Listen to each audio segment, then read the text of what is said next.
Hit 3 success అవుతుందని నమ్మాను first నుంచి. కానీ ఈ రేంజ్లో ఇంత బ్రహ్మరథం పడతారు, రిలీజ్ రోజు ఇంత ఇంత పెద్ద సక్సెస్ చేస్తారు అని నేను ఊహించలేదు. అండ్ అలాంటి ఒక రెస్పాన్స్, ఆ థియేటర్ వీడియోస్ కానీ ఆ క్లిప్స్ కానీ చూస్తుంటే దాన్ని ఒక థ్రిల్లర్ని, ఒక క్రైమ్ థ్రిల్లర్ని ఒక బిగ్ కమర్షియల్ మాస్ సినిమాలాగా సెలబ్రేట్ చేసుకుంటుంటే చాలా చాలా సంతోషంగా అనిపించింది. సో ప్రేక్షకులకి అండ్ మీడియా మిత్రులందరికీ ఒక్కసారి కలిసి స్పెషల్గా థ్యాంక్స్ చెప్పాలనుకున్నాను. అండ్ అందుకే ఈరోజు ఇక్కడ ఉన్నాం. ఈరోజు ఇక్కడ మా బావ కూడా వచ్చారు. ఫస్ట్ టైం ఆయన, హీజ్ మై ఫస్ట్ ఆడియన్స్. జనరల్గా సినిమా యూఎస్లో ఉండి ఎర్లియస్ట్ షో చూస్తారు, బట్ ఈరోజు ఈవెంట్కి కూడా వచ్చారు. So that's one more special thing about today's event. And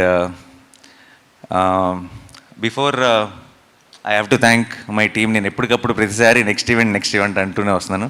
ఈరోజు ఇది సక్సెస్ ఈవెంట్. ఇది 10 రోజులు అయిన తర్వాత ఇంత పెద్ద బ్లాక్ బస్టర్ తర్వాత చేసుకున్న ఈవెంట్ ఇప్పుడు కూడా నేను చెప్పకపోతే బాగుండదు. సో